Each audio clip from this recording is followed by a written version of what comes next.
And now, a show with inappropriate language. The Powell Movement.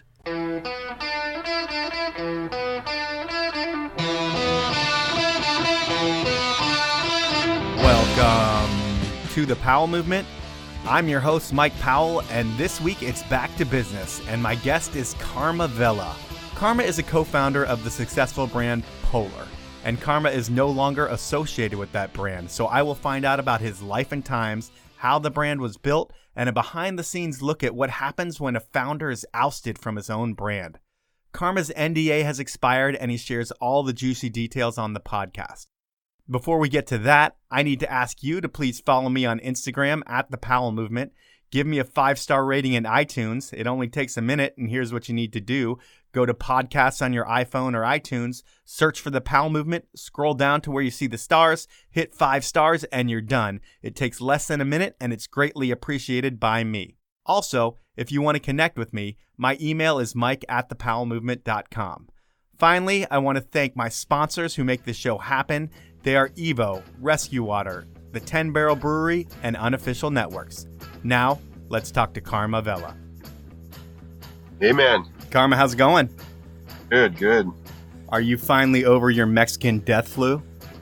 You know, not really. It's lingering. It's only congestion. That's it. It's just annoying. I don't feel shitty any other way. Just stuffy nose. Well, that doesn't sound too bad. We were going to do the podcast in Portland when I was down there, but the last thing I needed was to get sick. So you were still down to do it. I didn't come over to your house, and I really wanted to because being in Portland, it's such a weird and unique place. And I wanted to talk to you about Portland because to me, it's so quirky. There's like a TV show about it, and it's night and day from Seattle, and we're only 3 hours away. When I go down there, I stand out. And even when I had long hair, I stood out for being normal. And everyone is different in Portland. And what do you think makes Portland different than the rest of everywhere? I don't know what it is. You know, it's funny. I grew up in Seattle. I was born and raised in Seattle. And I moved to Walla Walla in 8th grade. It's kind of a culture shock, obviously. I grew up on Capitol Hill, by Volunteer Park in Seattle. And, moving to a kind of a hick town, famous for onions, not much going on there. Now it's thriving like wine country. But yeah. Back then, in the 80s, it wasn't so happening. When you grow up in Walla Walla, everyone wants to move to Seattle. As soon as you graduate, going to college or I'm moving to Seattle any way I can. Where my crew was like, no, we're moving to Portland because Mount Hood was right there. And we had Burnside, and Portland was like the weird, dirty city in Oregon that nobody wanted to go to. It was cool and quirky and had all these cool little music venues. And in the Northwest, it was the city where the Outcasts went to. And, obviously that's changed. And now it's basically San Francisco. If you find a person in Portland without tattoos or without piercings or without looking different, that's a rarity. I mean, you just don't see that. That's everywhere you look. Yeah. And you mentioned Portlandia. When that show hit, it was just the longtime Portland people were just so bummed. It was kind of spot on. You'd watch the show and you're like, oh, like the bookstore skit or the cyclist skit. You're like, I know those people. Those people are real. I see them daily. It really pissed off Portlanders. It's funny and it made money and they're going to make it happen regardless of what the Portlanders think. But for you, it's growing up in Seattle. And how old are you? 46. Life in Seattle, I mean, you lived there till 8th grade, so it was probably just getting cool when you moved. Yeah, kind of. I always thought Seattle was super cool. I love the water. Portland kind of kills me. There is a lot of water around here. If you live in Capitol Hill, I'm going to guess you come from a decent family and money wasn't an issue growing up, but that's my assumption.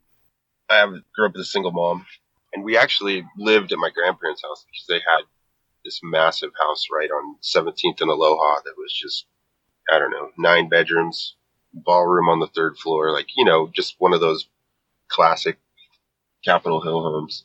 So yeah, they had money. My mom didn't. I read somewhere that at one point you lived on a commune. Is that true? Yeah. So when I was really little, I lived on an apple picking commune in the Okanagan Mountains. Was it called Rashnishpuram? And was your leader Bhagwan? No, thank God. So I think my dad was still around at that time. So he would just move me around with the field forklift, the tractor forklift, as they were picking apples. And I'd just be in that thing pretty much all day. Growing up for you, I mean, is it just skateboarding and snowboarding, and how do you get into the two? Growing up in Seattle, I got into BMX first, probably at like 10. By the time I was 11, I was sponsored, and pretty much in the summer in the 80s in Seattle area, you could race every day of the week except Mondays. There was night races. There was 2 races on you could hit on Saturdays. Like, it was pretty crazy. So yeah, that was my life until we moved to Walla Walla when I was 15. Are you bummed when you moved to Walla Walla? Do you have to leave all your friends and you're like, fuck, this sucks? Yeah, I was pretty bummed because it was between Ojai, California and Walla Walla. My mom was like, I'll know by this date or whatever. And I was just focused on that. Like, and I came home from school just like, okay, what is it? And she was like, Walla Walla. And my world was crushed. I was like, not looking forward to it. Coming from being a city kid to like this small rural area, I was just like, oh man, this is going to be rough. And I show up first day, 8th grade, and I'm like BMX kid. So I have some sort of BMX sweatpants on, Vans, BMX shirt. And I am the biggest dork because Vans are done. They're not in style whatsoever. Racing's pretty cool there. Like, there was a decent track. So, I mean, if I had to do it over again, I wouldn't change a thing. I mean, I met some of my best friends in Walla Walla that I'm still super tight with. So you get to Walla Walla. You're the BMXer that is not cool in that town. Is skateboarding popular at your school, or do you play any team sports? What are you all about? I did play team sports. I played soccer and baseball all growing up. Were you good? Yeah, I was pretty good, I guess. Did that give you a hall pass when you're a dirtbag skateboarder? They're like, oh, but he's also a great soccer player and baseball player, so he's cool. Yeah. So here was my theory. Like, instantly I roll into town. Like, there's no crew for me to link up with right away. There's the jocks, there's the stoner kids, there's Hispanic crew, and I don't fit in anywhere. Pretty much everybody in small towns like that plays sports. So I was like, if I play sports, at least like the jocks will like me. And it worked. I started playing football. I didn't really like it, but it definitely helped my street cred. I didn't really get into skateboarding until like middle of 8th grade. There was a couple kids that kind of were getting into skating at the time too. And so once I saw them, I was like, all right, I think these are my people. I'm down with these guys. And what era is this? The late 80s? 85, 6.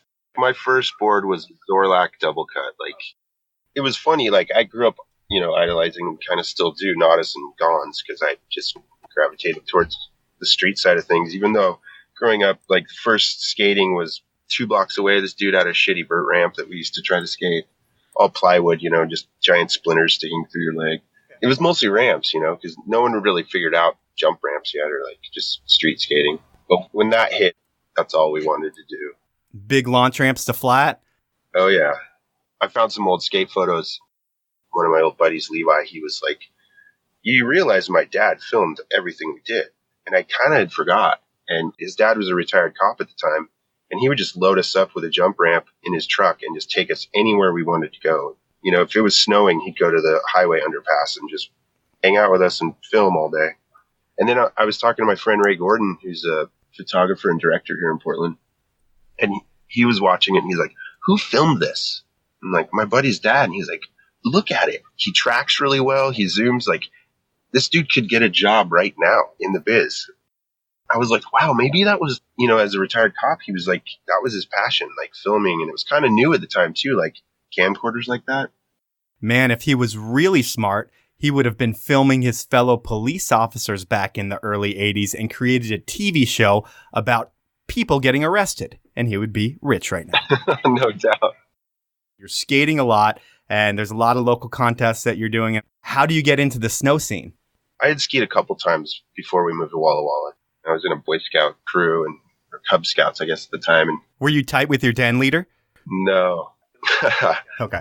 But yeah, so I had skied a few times, and that was another thing moving to Walla Walla. Passes were really cheap. There was a ski bus every weekend. So I started skiing, and it was cool. But then I remember going to a ski swap and seeing a Burton Elite 150 and just being like, why do I ski if there's this and I skateboard? It doesn't make sense. So I just remember hitting up the dude like, hey, I have these skis, boots, and, whatever. This is my setup. It's a ski swap, right? Like, can I swap my stuff for that board? And they were like, yeah. Like, thinking they're getting the better deal out of it. I just remember walking away with that board like, man, I am So stoked. And then I just never looked back. I hadn't really ever snowboarded. I just went up, and I remember first day with Sorels and, the old classic kit, figuring it out. You're in high school at this time. You're snowboarding. Any trouble in high school, or are you just a good kid? You give your mom any headaches? No, I was a pretty good kid. And then any college after high school, or any thought of college? Yeah. So my senior year, I think it was called Running Start.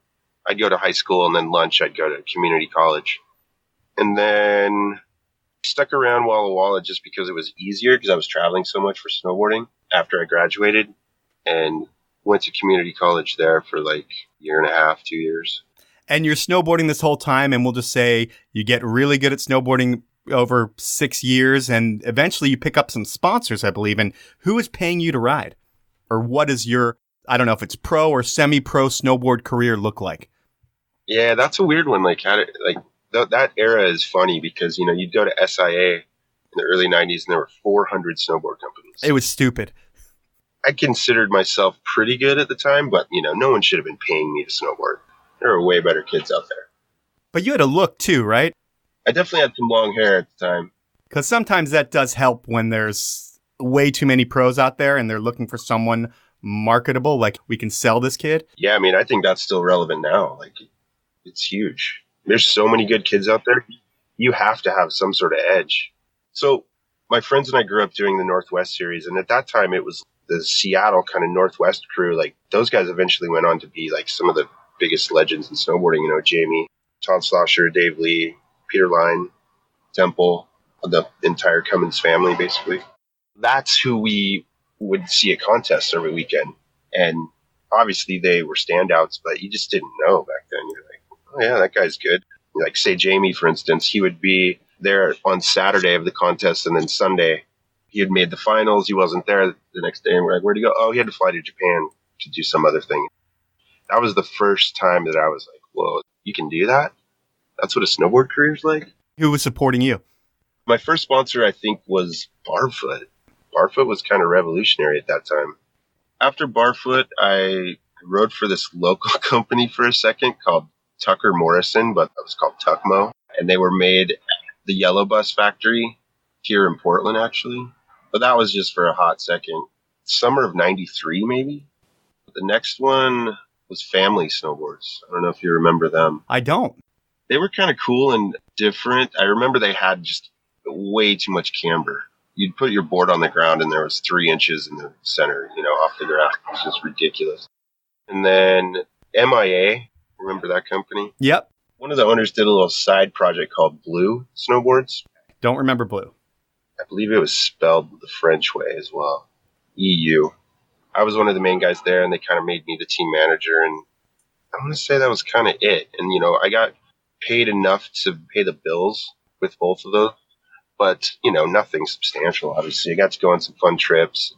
You didn't ride for anybody cool. I don't want to be rude about it. No. It was that era where it was just there were so many people in it. There were so many companies involved, and it was like you just took what you could get. Yeah, and if you can pay the bills off of riding for a marginal brand that I don't remember, that means there's a ton of money in snowboarding at that point. And based off there being a ton of money in snowboarding, is that why you start Dinner Clothing? That's funny you know about that. That was, I want to say, summer of 93. And that was the era of West Beach and kind of the crazy hide-a-boot movement. We just couldn't find the pants that we liked, so we started making them and just went with it for a while. How many years does Dinner Clothing last? 3, 4. How does that end? Is it just something that you guys are like, all right, we're done with this? Is there a situation?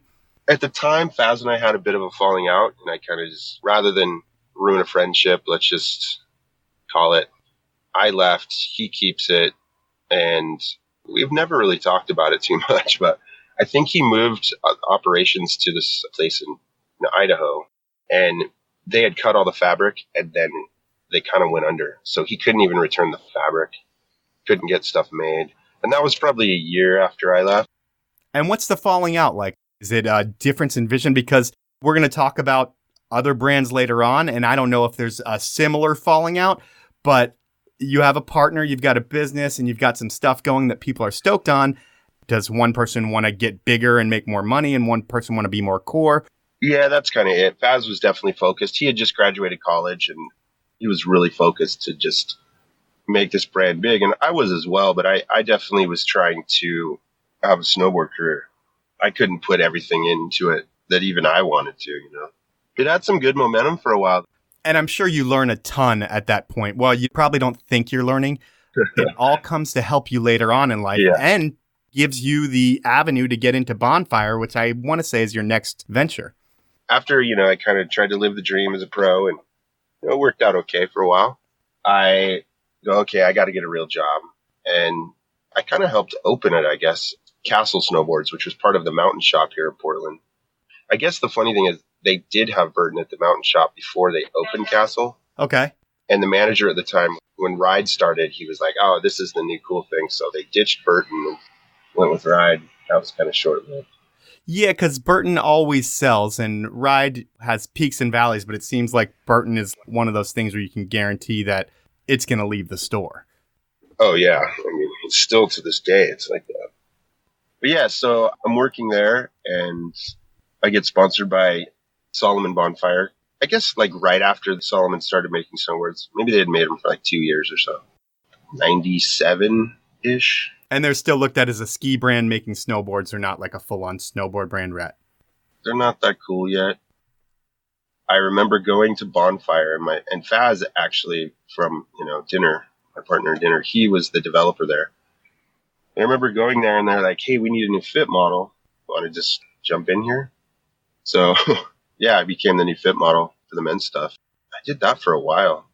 That was your job? You were paid to just be a fit model? In the beginning, and then it was like, after a while, I had so many opinions, I guess you'd say. They were finally like, do you just want to like consult and help out? It's weird because you go from all these small brands that you're working with to the Bonfire Solomons of the world, which is like the biggest brands in the world in ski, snowboard. Is there any internal conflict with being with a major corporate entity compared to the private guys that you were with before? No, not really, because at the time they were set up in this cool old firehouse in Portland. It didn't really have a corporate vibe at all. Everyone was friends. Like Corey Grove of Cobra Dogs was, I guess, the receptionist. It was just full of snowboard kids, basically, at the time. How do you leave Bonfire? Is it your own choice or is it their choice? How does that work? I mean, I wasn't really ever like a main fixture there, so it was kind of like... So you're a kind of pro, you're a shop kid, and then you get a gig modeling clothing at Bonfire, which turns into your opinions get you in-house a little bit more. But you're not a full-on employee with insurance or anything like that. No, not at all. In the middle of the Bonfire thing, I start working at Cal's Pharmacy, and you know they're like pretty much the biggest shop in town at that point. They have the best team. I had started riding for them because Aaron McGeehee of Jackass, Danger Aaron, worked there, and they had this insane skateboard team, you know, but he was trying to build like a snowboard team. And actually my ex-wife at the time, well, now she's my ex-wife, but at the time she was the only girl that worked there and she kind of managed the whole snowboard side. And yeah, over, you know, a period of like 6 months, we start dating, end up getting married, moving to Kauai, having a kid. Yeah. I'm going to rope this thing back in. So you get married, go to Hawaii. We'll say you get divorced, you come back. I don't know those details. Yeah. And really, I did want to find out a lot about your background, but you created a brand. I believe it was you and Benji created Polar. It should be studied in marketing classes on how to launch a brand and how to get your brand to the top, because I don't know how long you guys had the idea in the works, but when you launched it, it exploded. First, I want to know, how does the idea of Polar come about? So I met Benji through John Humphreys and Aaron McGeehee when he moved into town, like I want to say 07-ish. Okay. And we became pretty fast friends. We were hanging out. We'd always scheme like different ideas and just kind of brainstorm. And we were big outdoors people. Like I've always thought camping was cool. Like I camped my whole life. Going on adventures, whatever. It's like, that's being outside is like, that's why I live in the Northwest. So accessible. I couldn't see myself really living anywhere else. I lived in Hawaii for 4 years and it was like, it was cool. You're obviously outside all the time, but it was like, I need those seasons and I need snow. And so we saw the hole between the action and outdoor right away. We'd always talk about it. We're like, look, in the action sports, you latch onto brands like early and you kind of grow up with them. And, like you're a Volcom kid or you're a Billabong kid or Quick, whatever it is, like in the surfing world. But in outdoor, that doesn't really exist. And the funny thing is, if you look at action sports, the coolest companies are always kind of the smaller upstarts, Yeah. And in outdoor, it's the complete opposite. It's like the coolest ones are the two biggest. Your Patagonias and your North Faces? So it's this weird dynamic where the outdoor industry, it's littered with amazing products, like stuff that Polar couldn't even touch. But there's no brand. There's no cool lifestyle brand to latch onto, or at least there wasn't at the time. So we just really were like, look, how do we fill that void? And Benji growing up in the skate world and me more in the snowboard world, and from the people that we knew, and it being more of a camping company and not really competing with any other brands that, say, pro skateboarders or snowboarders rode for at the time, we were able to put a crazy team together. And I think that's what really helped, like having that idea, filling that void. A skate kid will buy everything within action sports. But then if he goes to buy outdoor gear, he doesn't. There wasn't anything. So we just tried to create that. And then having a crazy team to back it was huge. I want to say it was either 2009 or 10. I seriously don't remember. SIA was our first trade show. And I built like this cool 10 by 10 little booth.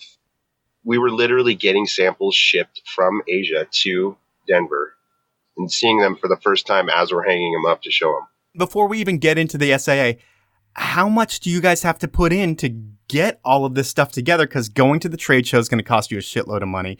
Getting your samples is going to cost you a shitload of money. And I'm guessing that you guys don't have a shitload of money. I don't know if you know, but the first product we made was a hand warmer. I did not know that. The air-activated hand warmer. That was Polar. That was the main thing. We had this product roadmap written out already, but yeah, we didn't really have the funding, or we didn't really know where that was going to come from. Benji's grandfather started grabber screws, fasteners. Like you go to any Home Depot, any hardware store, they're in there. So Benji grew up pretty well. Yeah. I don't know when his dad kind of took over, but Benji's father took over the hand warmer side of it. So they do grabber hand warmers. His dad's a pretty savvy guy, like rides dirt bikes and skis and stuff. He's like, hey, I noticed gloves, like ski snowboard gloves, have the pocket for hand warmers, but those brands that do those don't have the branded hand warmers, or they don't do their own, or they haven't talked to us, or how do we do this where we can make them for them or whatever. So Benji was working for Grabber at the time, and with my snow background, he hit me up and was like, hey, you think anyone at Burton or Dick Kine or any of the major glove companies I could talk to? So I was just kind of linking them up and pointing them in the right direction, and no one really bit. Burton had just started a partnership with Little Hotties. In their women's boots, they had those spots to put the toe warmers in. Yep. So they kind of had a thing going already. But Benji and I just had so many good ideas based on just that hand warmer thing that his dad was like, hey, what if you guys start your own? And we kind of started as like a little sub thing under Grabber. So that's actually where it all came from. That's kind of where it was bankrolled. How do you pick the name Polar? Because it's spelled differently than you normally would spell it. That's a funny one. As it turns out, it's hard to name things without infringing on something that's already exists. So for months, we're throwing names back and forth. And then his dad was like, hey, these things are going to print like soon. You need to finalize something. So Benji and I remember we go to this little spot, this little restaurant bar that we used to go to, and we just power it out. And, we're throwing out crazy names. And because first it was going to be, I think, Yeti. That name has legs. Yeah, right? We're like, well, wait, there's Yeti bikes. There's, Yeti coolers is obviously coming up. We can't do that. And I remember saying Polar, and yeah, it was like, what if we spelled it differently? How would we do that? Because it's kind of, that's all you can really do. Literally everything is taken. It's crazy. Instead of calling it Polar Products or Polar Goods and Services or Polar whatever, you call it Stuff, which takes the seriousness away from it, I feel like. Is that what you guys were going for? Oh, yeah, completely. That's the other thing about the outdoor market. Everyone's way too fucking serious. You go to the OR trade show and you're like, come on, man. This isn't what it's about.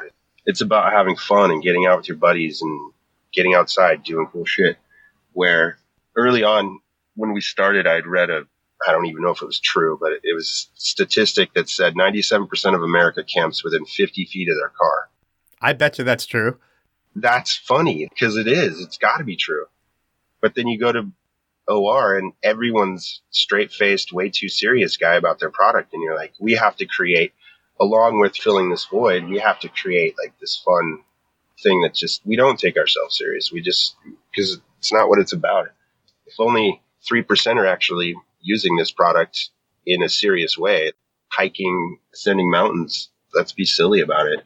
So yeah, that was definitely planned. Like stuff definitely was put in there to make a little fun of ourselves.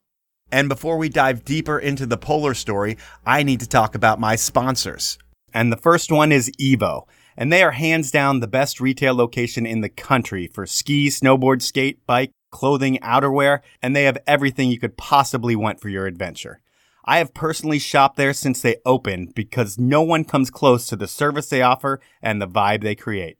Now that it's bike season, if you're in Denver, Seattle, or Portland, Evo is your one-stop shop for the best bike brands, and their shop knows what they're doing because they live it.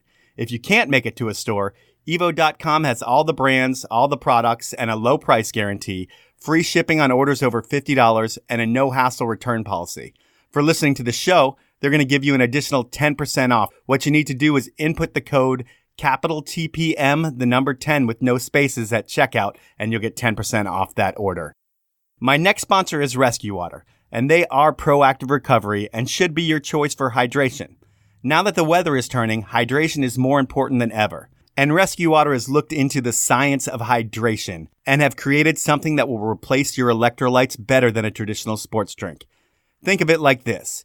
Energy drinks are better than coffee for a pick-me-up, like Rescue Water is better than a sports drink for hydration. And with Rescue Water, better is something you can feel. Anytime you sweat, replace it with Rescue Water. And if you're a night owl like me, drink a cold Rescue Water before bed after big nights out, and there'll be no more Saturday morning headaches. It's amazing how well it works for me, and you can make it work for you by heading over to rescuewater.com and saving 20% on a 12-pack case by entering the code RESQ Water TPM. That's all one word. Put that in at checkout. And if you don't do it that way, Rescue Water is also available on Amazon and Amazon Prime. My final sponsor brews beer, drinks beer, and has fun doing it, period.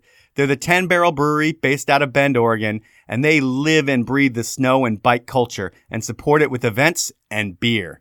They also pride themselves in drinking beer outside, and it's amazing how a cold 10 Barrel and Mother Nature can recharge you. Make it a part of your week by picking up some 10 Barrel, calling some friends, and drinking beer outside with them. If that's not your thing, maybe food is. And if you happen to be in Bend, Portland, Boise, Denver, or San Diego, check out one of the 10 Barrel pubs for some great food and our favorite beers. I personally could live off the garlic bread bites and cheese dip. Support the beer that supports action sports, the 10 Barrel Brewery. Find out more about the beer, the events, and pubs over at 10barrel.com.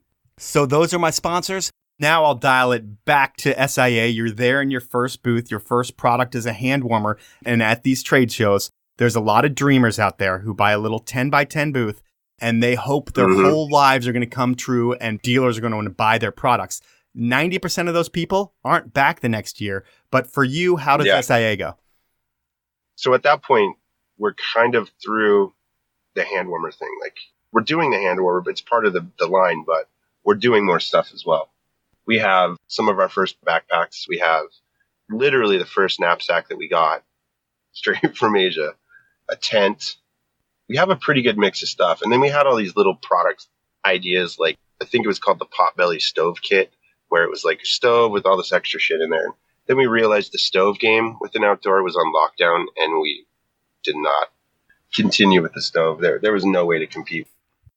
We had a pretty good mix of products, and I would say 50% of the people that walked by scratched their heads and were like, oh, these guys are at the wrong trade show. The next city over next week, it's called OR. Right. And then the rest of them were looking at us like, oh, fuck. They saw what we were doing.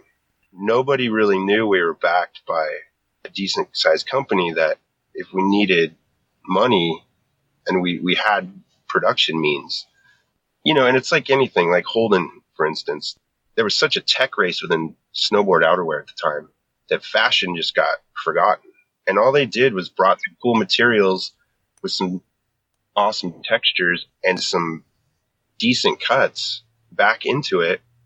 And what happened? Like, they got made fun of for 2 or 3 years, and then everybody copied them. And that's kind of what happened with us. It was like, everyone laughed at us, and they're like, snowboarding tents or, whatever.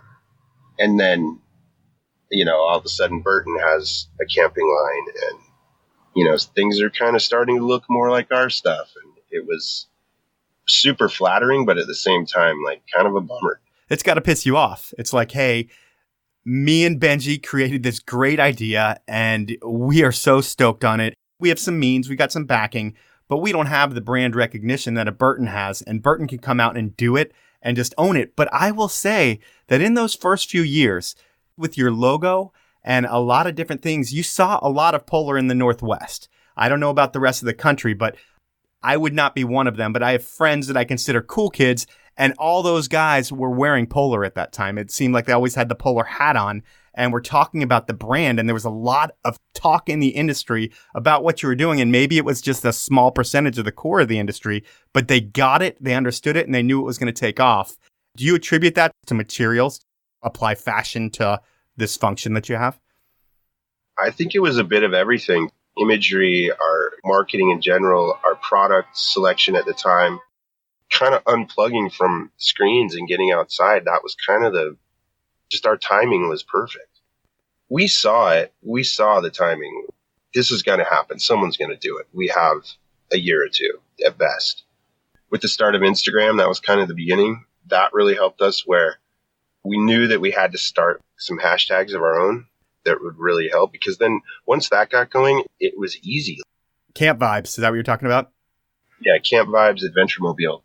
Just those two things were insane. Like, we had so much content to pull from every day. You just go to the hashtag and there were just amazing photos every day. You didn't have to spend on photography other than product photography because you're able to pull that just through social? Yeah. And then influencers were huge, that we sent a lot of stuff to people, and then they were so stoked to get it. At that time, I think social media celebs, they were just kind of getting started, but they wanted money, some of them, or were used to getting it, or like companies were offering it. So we just sent one of everything in the line at the time. It was insane what the photographers would do for us. You had some unique products too. I think the most unique and probably the most talked about product you have is the knapsack. How'd that come to play? Yeah, so there's a funny backstory with that too. So my best friend, Jeff, he got married in 2001, and his bachelor party was our OG crew, snowboard skate dudes. We go to Anchorage to go heliboarding, and we're staying in our friend's cabin in Girdwood at Alaska, and we all have, decent sleeping bags, whatever, but it's a rustic cabin, wood stove. The stove would obviously be out in the morning, and everyone's freezing. You didn't want to get out of your sleeping bag. Somehow Jeff has this insane sleeping bag that's basically has a drawstring at the bottom, armholes, but it's a really nice 700 down fill, $600 sleeping bag. And he just hikes it around his waist, and he's walking around making coffee, going to the bathroom, and we're like hopping, trying not to get out of our sleeping bag because it's so cold.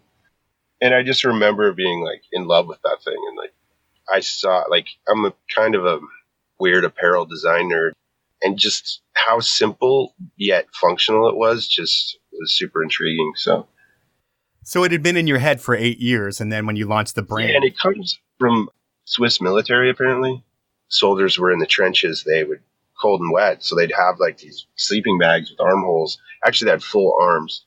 And then it was just a drawstring open at the bottom, so they could hike it around their waist if they needed to flee without having to take off their sleeping bag. But yeah, when we started that, I'm like, hey, I've always wanted to do the sleeping bag. And no one really kind of capitalized on it. There were versions out there, but they were all super expensive. And I'm like, what if we just kind of make it look like a old school puffy jacket, simple pockets, and we ended up getting a design patent on it. There's been so many copies of it at this point. Because you just have to change a few things to get around a patent. And with a sleeping bag, there's probably a zipper you could put on that changes it. Yeah. There's been a couple companies that have completely just, they didn't change a thing. They were in countries that we didn't actually patent it in. And then what is your day-to-day role over at Polar? Because you and Benji found it and eventually it starts growing. I know you're on the Today Show at one point, which really gives you a lot of press, even though they kind of clown the product. But what are you doing on a day-to-day basis? So in the beginning, it was kind of just all hands on deck, and it was just Benji and I.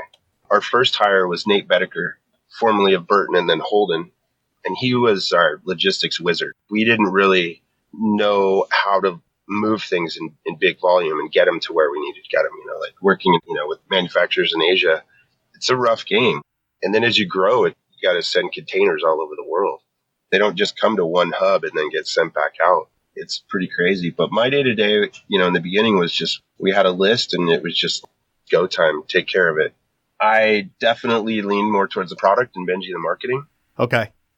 But yeah, first 2 years, it was crazy. We were just, even 3, we were just doing whatever we could. And then as it slowly grew, or quickly grew, I guess, and we added more employees, I was the main product guy. You're the VP of product, Benji's the VP of marketing, even though Yep. you're not putting those titles on you? Yeah, I think I was product director. Your name is Kharma. And I would think living on a commune at some point in your life, there's got to be a little bit of hippie in you, although you may look a little more hipster now. And I don't mean that in a negative way. It's just you live in Portland, and I'm sure you have that look. I'm taking. How do you feel about taking advantage of Chinese labor and pricing? I've never really felt good about it, honestly. If we could swing it, I would love to have everything made in the States, but it's sad. It's like there really isn't. With Polar, we were going to try to do denim at one point or something. And I remember going to some factory in 4th floor of some building in LA, and it was horrible working conditions. But hey, it's US made. And it just didn't sit well. And then I remember my first trip to Asia and going to factories, I kind of had this idea of what they were going to look like. You hear it all. And kids standing in water? Yeah, just like slave labor. And I get there and I'm like, wait, the first one was the knapsack factory that I went to. It was an outerwear factory. They've done everybody over the years, from Burton to like the surf brands that do outerwear. They made clothes for Harley Davidson. That was actually kind of sad. I saw leather vests being embroidered, Harley Davidson vests being embroidered, and that just threw me off. I'm like, one American motorcycle brand, whatever. But I get there and I'm like, it's all like hip kids with cool haircuts and they ride scooters and motorcycles, and it just threw me for a loop. I was like, this is not what I expected.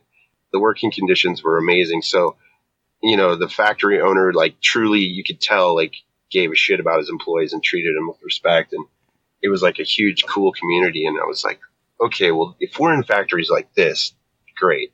And, there was a couple that I went to that they weren't like that. And we quickly switched. For the most part, I mean, yeah, I would love to manufacture stuff in the States, but You're saving a ton of cost, and you wouldn't be in business if you're making stuff in the States, but it's always one of those tough things. I still don't know how it works. Fabric, most of it's made over there, but sometimes you have to ship materials over. There's that cost. Then there's the manufacturing cost. Then they ship it to you, and somehow it's cheaper than getting it made here. It's insane. It's weird. But yeah, I mean, we were in some really good factories over there. I didn't feel too bad once I got over there. And we had maybe 13 factories that we worked with, which I had to manage all of them, like the relationships. And that was tough, man. It was way too many emails a day. And a lot of nights on the phone, I would think, based on the time difference. A lot of nights, a lot of Asia travel. What's the craziest thing you've eaten? I'm pretty sure I've eaten dog. I asked them what it was, and they all looked at each other, and then one guy says goat, but I'm not going with that. I think it was dog. Was it good? No. Craziest thing that I knew that I ate, maybe duck tongue. That doesn't sound too bad. It's kind of like beef jerky. Oh, well, yeah, I like beef jerky, so next time I am offered duck tongue, I will have it. Another big thing for Polar is collaborations. The first collabs, they're really core ones. Girl, skateboards, Smith, Stance socks. Really cool collaborations that I'm sure bring a lot of attention to the brand. But then you kind of go opposite of the core company and you end up doing a collaboration with Nike. And given you're a snowboarder, Nike's in snowboarding at that time, do you have any reservations with working with them based on them going in and out of different sports at times? Because it makes sense. It's close to your home. You know a lot of people there, but it's Nike and you never know. Yeah. So at the time when we first started that collab, obviously they were still doing snowboarding. That's a rough one. I know all the guys who started SB. A lot of those guys were pharmacy kids. And it was weird. It was like the first round of skate stuff that they tried to do is just, remember that they're like anatomically correct, kind of look like Birkenstocks. And they had Choppy Omega was like their superstar, which, at the time he was like a big fixture here in Portland at Burnside, but he wasn't, he's kind of a stoner dude and he's not your ideal role model by any means. And it just kind of didn't work. They didn't have the right guys. I think they didn't really have any core skateboarders in design, in marketing. It was kind of like somebody at Nike was like, hey, we need to do skateboarding. It's getting hot. And they assembled a team from internally and it was a flop. And at that same time, they kind of tried to do snowboarding too, mid to late 90s. Mm-hmm. Both just didn't work. And then somebody got the right guys at SB. And it took off, obviously. And then when they started snowboarding, they had that formula. So they knew, like, okay, we have to get Brian Craig Hill and Bobby Meeks. And that definitely was the right step.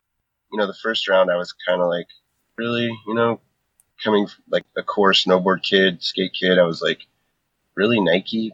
But once they got the right guys in there, I don't know, I kind of let down my guard, you could say. Well, you have trust in that. I mean, you've got Bobby over there and you know that he gets everything. And so you think everything's going to be fine, but you don't think about the dude 3 levels above Bobby who's just looking at a spreadsheet. Yeah, that doesn't give a shit about anybody except the numbers. I'm sure that I don't know what happened, but I'm sure that's probably what happened. It just wasn't there. Yeah, I mean, if they don't get a big return on their investment, why are they going to invest in it? Yeah. Yeah, when we first started it, snowboarding was going strong. And that first round, I was able to do a snowboard boot, which was super cool. I took the lowest end model, but put the highest end materials into it. So yeah, it was cool. It came out rad and it was a cool collaboration, but then Nike shit canned snowboarding, fucked over a lot of people. You know what? I still wear Nike, but it really sucks when that happens. Yeah. And it's sad because you're right. It was nobody internally there. It was dude, 3 levels higher that was just like, this isn't in the black, let's kill it. Benji probably doesn't like me to leak this one, but I don't know if you remember our very first collab. Which one was that? So James Hardy, skateboarder, was kind of one of the first major pro skateboard dudes on our team. And he rode for Fallen. And he was getting his pro shoe. So he made one colorway, the Polar collab shoe. Huh. Yeah, so the Fallen was our first collab. You worked directly with Jamie Thomas on that? Yeah. Polar's huge. They're doing great. And about 2 years ago, you end up leaving the brand. And when I see that on paper, when I look at the brand story, it's 2 good friends create this brand. It starts blowing up. It sounds like a band, really. And then what happens? Because there's no reason for you to leave, because I'm sure you guys are both getting paid and everything's great financially. You've got a brand that's growing. You're building an empire. And then you leave. And I'm guessing you guys probably aren't friends anymore, but that's me. What happens? So I would say this is a hard one because I don't like to talk shit. I like to keep it mellow. I would say be honest, and it's not like you're talking shit. You're telling me what happened. Yeah, it's just the story. So we start a store, right? A flagship store. My wife at the time, Nicole, she's got a crazy retail background, and we have 2 boys. They're in school, so she's like, okay, I need to get back into the workforce. Benji and I had already talked about doing a store in Portland. And, just the clear choice to have someone run it was her. So she curates this beautiful store. It's going super well. It's too small, so we lease a new space right around the corner from the Ace Hotel. During that time, Benji and I realized, hey, we're not CEO type dudes. We need somebody, and not your father, to do it. Because Benji's dad was our president, up until then. So that was a weird one where there was this family dynamic I always had to skate around. You're the third wheel. Him and his dad have a really good relationship. And, growing up without a dad, I was like, what? This is awesome. Like, I was kind of envious. And I'm like, I don't want to be part of something that fucks that up. It made me bite my tongue a lot. Things that I maybe didn't agree with, I didn't say anything because of that. I didn't want to be like some sort of catalyst to fuck their relationship up. So in hindsight, that's what kind of fucked me. I should have spoke my mind a little more. Well, there's business and there's personal, and it looks like you thought about the personal in the business relationships. Yeah. That's the hippie karma side, I guess. So store's going well. We open this new one. It takes a little bit longer. In that time period, we hire this dude, Chris, who I didn't really have a say in hiring him. We were like, we're going to give somebody a 6-figure job to steer the business side of the ship, not the whole ship. At the time, he was working with us as a temporary sales manager. He was based out of California, and he'd fly out, and help, whatever. Kind of like straightened out our rep force and actually burnt some bridges with that. Like fired some of our better reps and whatever. So you're stoked on that? Yeah. It just straight away, it was like, ugh. And then Benji and his father, and at this point we have a board of directors because we've grown so fast. We had to take investment, and the board of directors and Benji and dad hire this dude as our full-on president. He moves to Portland. He instantly starts dating one of our employees, and like, he didn't really give anyone a good vibe. Like everybody that I talked to was like, this is your new guy. And like, it was a really bad feeling. And my wife at the time and him really just butt heads straight away. So long story short, they end up firing her after she's opened the second store. And it's this massive 4,000 square foot space, curated amazing. Like it's a cash cow. We're having bi-weekly parties there, collab launches, art shows, whatever. It's like this cool space and she had done a really good job. There's definitely some hiccups along the way with maybe employee choices that she hired and whatever, but that's just classic business. But the fact that they didn't really jive, the president and my ex-wife, it didn't really work, and they end up firing her without telling me. That's ridiculous. They basically tell me, Benji called me the moment they were firing her. And that actually a big reason why we're divorced. She never came back from that. So you're telling me that they made this decision to fire your wife. It not only makes you leave arguably your baby, this brand that you and Benji build up, but it also gets you divorced. Yeah. So that was kind of the start of the downhill slide where I'm like, all right, I knew when that dude moved up here that it would be three's a crowd, but I didn't know to the degree that it got to. I mean, it was like they fire her. I'm trying to keep it together at work because I'm like, well, my family's falling apart. And they're like, you're not doing a good enough job. You're not keeping up on things. And I'm like, dude, cut me some slack. They make me take a week-long mandatory vacation. I didn't even go anywhere. I just hung out in Portland. That was supposed to reset my brain or something, my mindset to come back to just be like back into work. And I wasn't there, They fired your wife. I mean, yeah, you're never going to forget that. No, they like ruined the whole thing. And, I was there for maybe another 9 months, and they were like, you can't cut it. You're not handling product right. But the product side, it was like, we work with 13 factories. I'm fielding fucking 500 emails a day, and I'm the shittiest typer. Just like, this is fucked. And on top of having to do all the tech packs and design the shit, and I'm just like, all creativity at this point is being lost. I'm just in survival mode trying to stay up with our current line. And when we hired that president dude, it was like we went from a 2-season brand to a 4-season brand, and I didn't have any help with product at all. So they're just drowning you in work. Yeah, and it was like all I wanted to do was be on schedule 1 season. All samples in place, photo samples, catalog dialed with all photos, no line drawings, all sample kits to every rep on time so they can hit their regional shows. And we just never got there because I was just always swamped. And clearly product needed some help, and they wouldn't let me hire anybody. And then I think Benji hired 2 people before me for marketing. And then when I did get to hire somebody, Kate Stevenson, who was the head designer of Bonfire, came on, and they wouldn't even hire her full time. It was like a part-time contracted gig. And that bummed her out, and she did a great job. But, there was always this thing where it was like she didn't feel like a full part of the team. And then my second hire was Jeff Fox, also Bonfire Solomon. We worked at Wendell's together, and like went way back. And he had never really worked on product, but I needed him for like, the organization of factories and just kind of manage that side of it. Yep. He's really good at that. But because he knew more than our president, for the first 6 months that he worked there, I didn't get him. They stole him. They were like having him do other shit. And I'm like, hey man, he's my hire. And then when my wife got fired, it was just like, they're like, you're not cutting it. We need to focus more on merchandising, and you're good with that. So you're going to be the merchandising director now. And took me off product. And product is your passion. Yeah. The merchandising thing, I look at, displays and stuff like that as product as well. But it was kind of like, we don't really have anything else for you to do. Go over there. It blew me away that Benji was okay with that. It was like, dude, we've only known this Chris dude for a year, and you're just going to let this happen? And you and Benji are best friends. At the time, yeah. One of my best friends. I mean, I hated going to work at that point. I'd do everything I could to not go. And it worked because I would have to do stuff at the store. I rented a big space at a wood shop, and like I was literally making the display samples to then take to the company that we had make stuff and like show them like, here you go. Yep.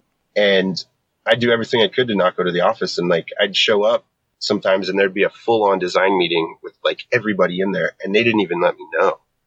And I'm like, hey man, I still am a fucking founder. I'm one of the two people that started this thing. The whole fucking idea was mine. The knapsack was my idea, that, core product of the company. And yeah, it was just like, it kind of just wrote me off. So I remember like, I don't know, probably 2 weeks before it finally went down, I was like, man, I'm done. I got to figure something else out. And I just kind of was going through the motions. And then like a Thursday evening, Benji texted me and was like, hey, can we talk tomorrow morning? And I was like, really? On a Friday? Classic. So I show up, and it's our CFO has a packet for me. And like, it was the full on like, see you later severance package. And I was just like, yeah, I'm there too. This is a good thing. I got to go. Getting let go that way, it kind of seems anti everything the company was founded on. Was just like good times, good friends, and having fun out in camping. And then it gets corporate with a severance package when you're leaving, which is crazy to see the growth to where it gets to that point. I saw Benji's side of it. His family's dough was on the line, and like his dad bankrolled the whole thing. And, I got that side of it. And, there were times when, it looked like we were killing it, but financially we weren't, You're growing so fast. It's like every dollar is thrown back into it, where even if we had a good season and everything was on time, we just gained like 10 new distributors globally. Like, where do we come up with the money for that product? So we had to take on investment, and he was always stressed out about that, where he thought he was going to have this giant warehouse of product and the company was over, and he was going to have to like liquidate it somehow and bring shame upon his family and bum out his dad. And, I definitely saw that side of it, but it's just a harsh time. Like, there was just so much toxic energy there that, I don't know, it's really, really hard to deal with. And your relationship with Benji now? We haven't spoken. Since that day? Other than a text and an email, no. Hopefully one day it'll all come back around, but if it doesn't, it doesn't. I mean, I guess business is business. And I'm going to put that to bed now, because you did do a couple years at doing some stuff for KTM. I'm not going to talk about that. It's a cool brand to be with. But now you're launching your own brand. And pitch it to me, man. What are you doing? Because I know you've got something in the works that's launching really soon, and I'm curious to what it is. Yeah, so Mike Whitehead of Finex Cookware, this really high-end cast iron company, all made here in Portland. Mike's kind of in a similar situation as me. Like, he brought on an investor, and so he has his business partner now, and they don't see eye to eye, and they've been adults about it, and they're kind of getting in front of it. So Mike's, he's still involved. He's kind of the face of it, but he is moving on. This has been going on for a bit. So he hit me up like a year and a half ago, and we had met a few times through Aaron Draplin, but I didn't really know him, good guy, always seemed cool. But he hit me up and he was like, hey, I got this idea. Aaron's involved. We're going to do this thing. What do you think? I need a product guy. And I was like, come in. The original idea was, Aaron's really into mythical beasts, and like each region has their own mythical beast. Okay. He wholeheartedly believes in Bigfoot. So in reality, the Northwest doesn't have a mythical beast because our so-called one is real in his eyes. So he created one called the Salmalope. It's a salmon with antlers, and it's the king of the salmon world and whatever. That was our focus, and we were going to come up with this whole brand behind it, and it was silly and quirky, and it's not rooted in action sports or outdoor. It's more like hook and bullet, fishing and hunting. So that has kind of pivoted into this new thing. Draplin's still involved, but he's a really busy man. Yeah, he does some cool shit. Yeah, he wanted to be a full partner, but he was like, man, I don't have time. He did brand it all. It's amazing. Obviously, his work is some of the best out there. For sure. But yeah, it's called Mule. It's spelled M-U-U-L. And we're launching on Kickstarter mostly because of the marketing play. You can't buy marketing like that. Yeah, it's crowdfunding, but at the same time, like, you get so many eyes on a Kickstarter that you would never get anywhere else without spending a shitload of money. True. So we're launching this new product on Kickstarter. The goal is May 15th, just a couple days away. This will launch right after you launch. Okay, rad. So basically, it's a rectangular bucket in a backpack. I really like designing backpacks, bags in general. And Mike had the idea of a bucket in a bag, refining it. So that's our first product. We'll see that on Kickstarter on the 15th. I am definitely going to check it out because while you didn't give me too much detail, I'm sure there's a lot of things going on with the pack that we'll see. Yeah, it's kind of a modular play where Mule as a brand is like a carrying company. Like anything that can be carried essentially is what we're going for.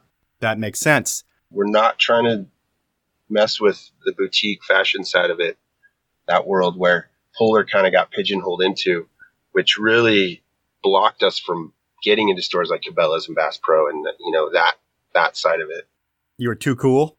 Yeah, a little bit too hipster, too cool. We'd go to meetings and like even bigger outdoor stores too. They were just like, you guys are too hipster. Your products are goofy. Even though they were functional, I saw it. I got it. I saw what they were saying.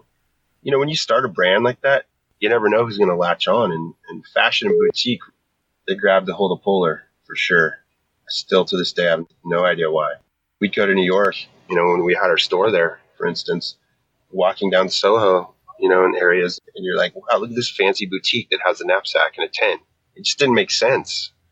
And big stores saw that. They were like, well, you're in this weird boutique in New York City. They're like, yeah, we don't know why either, but we'd love to be in your store.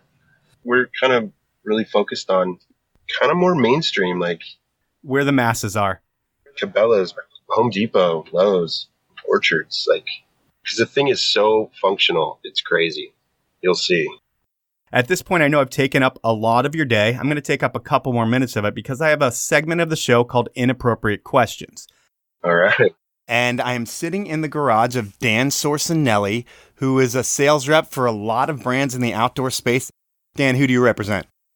Electric California, K2 Snowboarding, Rourke Revival, Spacecraft, and Holden Outerwear. And the life of a rep seems to be doing well. He's got a beautiful property here in Portland. And we are going to start with Inappropriate Questions. I know you have come up with 3 for Kharma. And why don't you take it over with question number 1? Question number 1. Who is your worst roommate ever? I know you guys have some history, so I'm sure you have someone in mind, and we're going to want to know why he's the worst roommate, what he did to your stuff or your friends or your family or anything like that. So that's a great question number 1. Worst roommate ever. He definitely has someone in mind. Man, that's a tough one. When we all moved to Portland, we had this place called the 103, just because that was the address. And it was right off of Burnside on 47. There's 5 of us, maybe 6, always rotating around. There was this dude named Bob. He would do naked yoga on the porch. Never cleaned up anything. Got in some fights with other roommates. But I think Dan might be thinking, same era, same house. Dan probably is thinking, let's just call him the Naked Ninja. So there's a lot of nakedness at your house. I think naked yoga is just absolutely gross. The naked porch yoga was, not good. Because, your girlfriend at the time or whatever, you're She'd walk in or out and just be like, "Hey, your roommate is, yeah, not cutting it." Was he hung like a horse? Because that's the only way I could do that.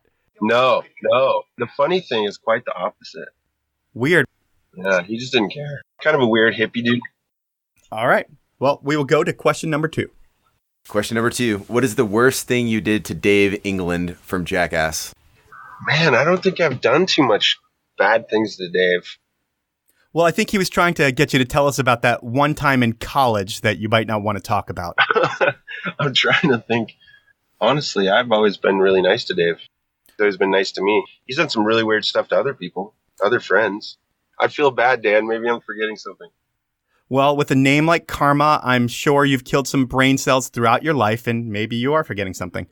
Hit my head a few times, too. Maybe that's it. That's my excuse. Okay, we'll leave it at that and go into our third and final inappropriate question. This question was actually texted in. So, Kurt to Kharma, get the change, but why did you do it so late? Okay, that made no sense to me. Can you say it one more time? This question was texted in. So, Kurt to Kharma, get the name change, but why did you do it so late in your life? Oh, he wasn't born with Kharma as his name. You'll see in the interview. Okay. So I was born Kharma. Okay. And you could imagine growing up with a name like Kharma is rough. Once we were off the hippie commune, I started racing BMX bikes, like I said, 10. By 11 and a half, I was competing at a national level, traveling all over. And right before that, I was just over it. I hated my name. And Kurt was this older dude up the street that we all worshipped in the neighborhood, like the BMX star of the neighborhood. And I was like, I'm Kurt. I'm changing my name. And my mom just went with it. She didn't care. I don't think she ever really called me Kurt. She always called me Kharma. Pretty much my whole family did. For years, it was like I was the dude with 2 names. And then when I started kind of getting more into snowboarding and getting sponsored, like I remember a rep or a team manager or something was just like, dude, you got to pick a name, man. What are you doing? So I'm like, fine, I'm Kurt. And I got my license. The laws were way looser back then, obviously. It was like, if you used this name on documents for 5 years, say school records, then that's your name. Yeah, it was Kurt. And then, I don't know, man. And then you came back when you realized Kharma was actually a cool name and people weren't going to make fun of you for it? It was more like, I remember after we had kids and I named my kids kind of wacky names. Obviously the times are different now. Everyone's got a trippy name for the most part. I remember my mom saying like, imagine if he wanted to change his name right now. And I was like, ooh, that hit hard. So I never legally changed it to Kurt. I just went with it. And so, yeah, I went through the whole process of getting it changed back to Kharma. Well, now with the new brand and all the shit that happened with Polar, I think you should change your name again and start fresh. And thank you for your time, man, and look forward to putting this thing live. Yeah, man, thank you. Super honored to be on. It's great. So that was time with Kharma Vella, and what an interesting way to lose your job. You think when you found a company that if it's successful, you'll be with said company until you decide to leave. And that wasn't the case with Kharma and Polar. And it's a lesson in a lot of things. And one is don't shit where you eat. And another is always remembering that business is business and personal is personal. Kharma seems to have those lines blurred, but hopefully when his next project launches on Kickstarter on May 28th, he will have everything in order. Next week on the show, I have a behind-the-scenes player from the world of skateboarding.